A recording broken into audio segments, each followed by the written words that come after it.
Super star Mahesh Babu హీరోగా దర్శకధీరుడు రాజమౌళి దర్శకత్వంలో తెరకెక్కబోతున్న సినిమాకు సంబంధించిన న్యూస్ ఒకటి బయటకు రాగా సోషల్ మీడియాలో వైరల్ అవుతోంది. చివరగా గుంటూరు కారం సినిమా చేసిన మహేష్ బాబు ప్రస్తుతం రాజమౌళి సినిమా కోసం సరికొత్తగా మేక్ ఓవర్ అవుతున్నారు. SSMB 29 వర్కింగ్ టైటిల్ తో ఈ ప్రాజెక్ట్ తెరకెక్కబోతోంది. హాలీవుడ్ రేంజ్ లో దాదాపు 1000 కోట్ల భారీ బడ్జెట్ తో ఈ సినిమా రూపొందనుంది.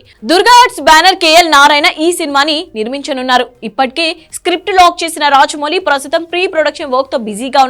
అయితే లేటెస్ట్ గా ఈ సినిమా షూటింగ్ కోసం ఏకంగా 20 లక్షల వంట సామాగ్రి కొనుగోలు చేసినట్లుగా ఒక న్యూస్ బయటకు వచ్చింది. మామూలుగానే రాజమౌళి సినిమా అంటే భారీ సెటప్ ఉంటుంది. షూటింగ్ స్టార్ట్ చేయడమే మేకర్స్ చేతిలో ఉంటుంది. కానీ అది ఎప్పుడు కంప్లీట్ అవుతుంది, ఎన్ని రోజులు పడుతుంది అనేది ఎవరు చెప్పలేరు. అందుకే వంట సామాగ్రిని అద్దెకు తీసుకురావడం కంటే కొనుగోలు చేస్తే బెటర్ అని నిర్మాత KL నారాయణ భావించారట. దాంతో రంగంలోకి దిగిన ప్రొడక్షన్ టీం 20 లక్షలు ఖర్చు చేసి వంట సామాగ్రిని కొనుగోలు చేసినట్లుగా టాక్. అయితే జస్ట్ దీనికి 20 లక్షలు ఖర్చు అంటే సినిమా షూటింగ్ ఎన్ని రోజులు పడుతుందో అర్థం చేసుకోవచ్చు. ఇదిలా ఉంటే ఇప్పటికే SSMB 29 ప్రీ ప్రొడక్షన్ వర్క్ చివరి దశకు చేరుకున్నట్టుగా తెలుస్తోంది. ఆగస్టు వరకు సెట్ వర్క్ కూడా పూర్తి కానుందట. అలాగే నటీనటుల ఎంపిక ప్రక్రియ కూడా పూర్తి అవుతోందంట. దాంతో సెప్టెంబర్ లో SSMB 29 షూటింగ్ స్టార్ట్ అయ్యే ఛాన్స్ ఉందని అంటున్నారు. మరి అఫీషియల్ అనౌన్స్మెంట్ ఎప్పుడు ఉంటుందో చూడాలి మరి.